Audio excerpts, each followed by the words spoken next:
Hey guys, I'm Nisa Homey and welcome back to my channel. Today I'm sharing a healthy, quick paneer cutlets which can be enjoyed as a snack or as a side dish by the whole family. These paneer cutlets are crispy and crunchy and they're very easy to make at home. Kids will love this as a healthy evening snack. I have already finely chopped half of a medium onion, 2 green chilies, 1/4 inch of ginger and 2 tablespoon coriander leaves. Into a bowl I am adding in 100 grams of grated paneer and into that I am grating in 1 medium sized boiled potato.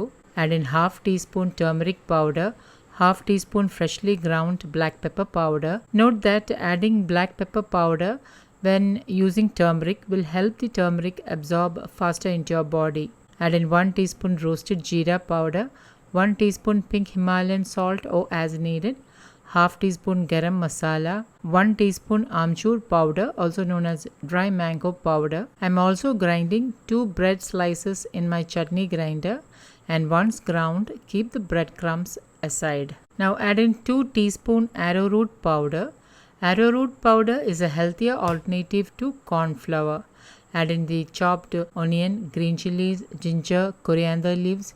Mix all this really well and add in the breadcrumbs into the mix and again mix well. And now the cutlet mix is ready, and for the coating I am grinding 3 slices of bread.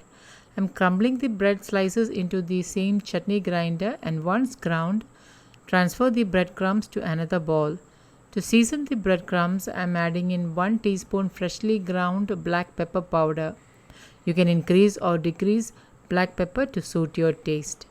Now give this all a mix and keep aside. To roll the cutlets, first apply unrefined or wood pressed coconut oil on your palms and then take a small portion and roll the cutlets into an oval shape or into your desired shape.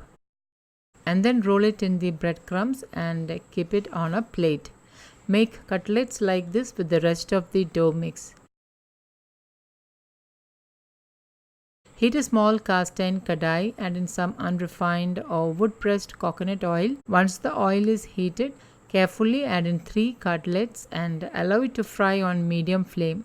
I prefer to use a small spoon like this to turn over the cutlets. If using a large spatula, the cutlets may break. So I always prefer to use a spoon like this, which is actually my pickle spoon. Also, this kadai is very small and it is ideal to fry 3 cutlets at a time. Once the cutlets are fried and brown and crisp, remove them to a plate. Now I prefer the cutlets hot and fresh, so I keep the rest of the rolled cutlets in an airtight glass container. Ideally, keep a paper napkin on the bottom and on the top to prevent moisture formation. Keep this in the fridge and it will stay good for 3 to 4 days. This way you can serve hot and fresh cutlets each time. So guys, do try this recipe and let me know how it turned out. Don't forget to like, comment and share this video with family and friends. Thank you for watching and until next time, take care. Bye-bye.